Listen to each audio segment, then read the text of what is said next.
بسم اللہ الرحمن الرحیم. In the name of Allah, the Beneficent, the Merciful.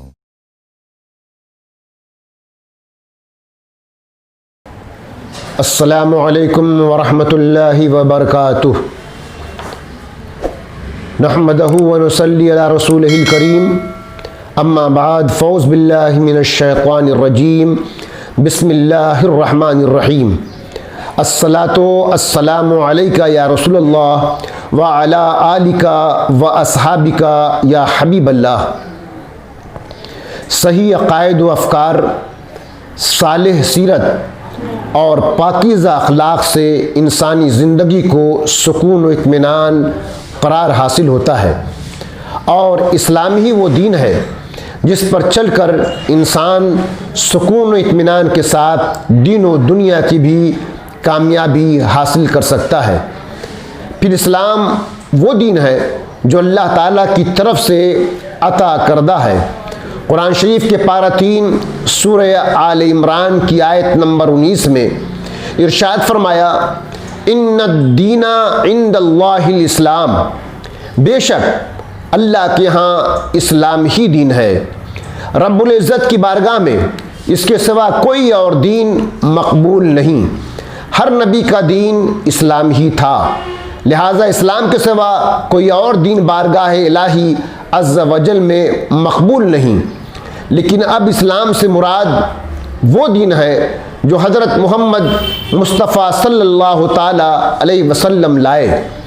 چونکہ آپ صلی اللہ تعالیٰ علیہ وسلم کو اللہ تعالیٰ نے تمام لوگوں کے لیے رسول بنا کر مبعوث فرمایا، اور آپ صلی اللہ تعالیٰ علیہ وسلم کو آخری نبی بنایا. تو اب اگر کوئی دوسرے آسمانی دین کی پیروی کرتا بھی ہے، لیکن چونکہ وہ اللہ عز و جل کے اس قطعی اور حتمی دین نبی کو مکمل طور پر نہیں مان رہا، لہٰذا اس کا آسمانی دین پر عمل بھی مردود ہے.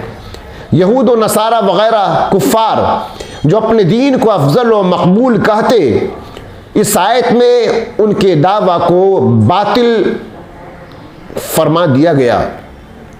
قرآن شریف کے بعد احادیث نبوی صلی اللہ تعالی علیہ وسلم انسانوں کے لیے ہدایت تامہ کا ایک عظیم ذخیرہ ہے. بلکہ یوں سمجھیے کہ قرآن شریف کی تفسیر اور تفصیل سیرت رسول مقبول صلی اللہ تعالی علیہ وسلم ہے، جسے ہم حدیث کہتے ہیں. ابتدائے نبوت سے لے کر آپ کی حیات طیبہ کی آخری ساعت تک بے شمار حضرات نے آپ صلی اللہ تعالی علیہ وسلم کو دیکھا، آپ صلی اللہ تعالی علیہ وسلم کی زندگی کا مطالعہ کیا، آپ صلی اللہ تعالی علیہ وسلم کے اقوال، احوال، تقاریر اور خطبات سنے، امر و نہی کو سنا، دیکھا. کثیر تعداد جو 1,00,000 سے زیادہ تک پہنچتی ہے، آپ صلی اللہ تعالی علیہ وسلم کی پاکیزہ ترین زندگی اور تعلیمات کو نسل بعد نسل ہم تک منتقل کیا، ہم تک پہنچایا. حضرت عمر بن خطاب رضی اللہ تعالیٰ عنہ سے روایت ہے کہ ایک دن ہم رسول اللہ صلی اللہ تعالیٰ علیہ وسلم کی خدمت اقدس میں حاضر تھے کہ اچانک ایک شخص ہمارے سامنے آیا جس کے کپڑے نہایت سفید اور بال کالے سیاہ تھے. نہ اس پر سفر کی کوئی علامت دکھائی دے رہی تھی اور نہ ہم میں سے کوئی اسے جانتا تھا. وہ آ کر نبی اکرم صلی اللہ تعالی علیہ وسلم کے پاس بیٹھ گیا، اور اس نے اپنے گھٹنے آپ صلی اللہ تعالی علیہ وسلم کے گھٹنوں سے ملا دیا اور اپنے دونوں ہاتھ رانوں پر رکھ دیے، اور پھر کہنے لگا، اے محمد صلی اللہ تعالی علیہ وسلم، مجھے اسلام کے بارے میں بتائیے. آپ صلی اللہ تعالی علیہ وسلم نے فرمایا، اسلام یہ ہے کہ تو گواہی دے کہ اللہ کے سوا کوئی معبود نہیں، اور محمد صلی اللہ تعالی علیہ وسلم اللہ کے رسول ہیں، اور تو نماز پڑھے، زکوٰۃ دے، رمضان کے روزے رکھے اور بیت اللہ کا حج کرے اگر تو اس کے راستے کی استطاعت یعنی طاقت رکھتا ہو. اس نے جواب دیا، آپ نے سچ کہا.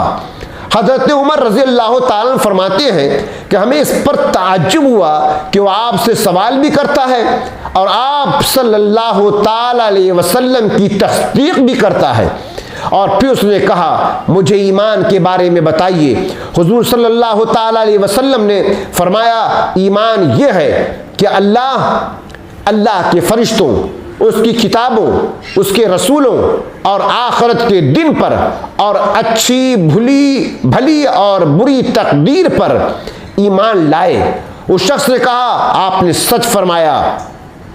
پھر کہا مجھے احسان کے بارے میں بتائیے۔ آپ صلی اللہ علیہ وسلم نے فرمایا احسان یہ ہے کہ تو اللہ کی عبادت اس طرح کرے گویا تو اسے دیکھ رہا ہے۔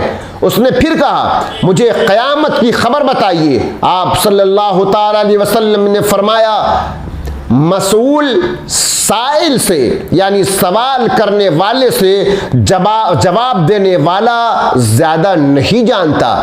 پھر اس نے کہا مجھے اس کی نشانیوں سے آگاہ کیجیے۔ آپ صلی اللہ تعالی علیہ وسلم نے فرمایا نشانی یہ ہے کہ لونڈی اپنے مالکہ کو جنے گی اور ننگے پاؤں اور ننگے جسم والے کنگلوں اور چرواہوں کو دیکھے گا کہ وہ بڑی بڑی عمارتوں میں بیٹھ کر اترائیں گے۔ حضرت عمر رضی اللہ تعالیٰ نے فرمایا کہ وہ پھر چلا گیا اور میں بہت دیر تک ٹھہرا رہا۔ پھر حضور صلی اللہ علیہ وسلم نے فرمایا اے عمر کیا تم جانتے ہو کہ وہ سائل کون تھا؟ میں نے عرض کیا اللہ اور اس کا رسول زیادہ جانتے ہیں۔ آپ صلی اللہ تعالی وسلم نے فرمایا وہ جبرائیل تھا، تمہارے پاس آیا تھا تمہارے دین کی تعلیم دینے کے لیے۔ میرے پیارے پیارے اسلامی بھائیوں اور بہنوں، یہ حدیث شریف جو ابھی ذکر کیا بہت ہی مشہور ہے۔ قرآن شریف کی ہر آیت اور ہر ایک حدیث شریف اس بات کا تقاضا کرتی ہے کہ اس پر غور کیا جائے اور سمجھا جائے۔ ہمارے عمل میں کوتاہی اور ہر اسلامی اور دینی باتوں کو دنیاوی باتوں پر ترجیح نہ دینے کی ایک اہم وجہ یہ بھی ہے کہ ہم غور نہیں کرتے۔ اس حدیث شریف سے اسلام، ایمان، احسان اور قیامت کی نشانی معلوم ہوئی کہ ہم توجہ نہیں کرتے، غور و فکر نہیں کرتے اور اپنے ایمانی فرائض کی ذمہ داریوں سے خود کو بآسانی سبکدوش کر کے اپنے ناقص و کمزور ایمان پر اتراتے رہتے ہیں۔ خدا را اپنے ایمان کو مضبوط و مستحکم بنائیے، اللہ عز و جل سے ڈریے اور رب العزت کو راضی کر کے اپنے دنیا اور آخرت کو جنت بنا لیجئے، ورنہ دوسری صورت میں آپ کہیں جہنم کے حقدار نہ بن جائیں۔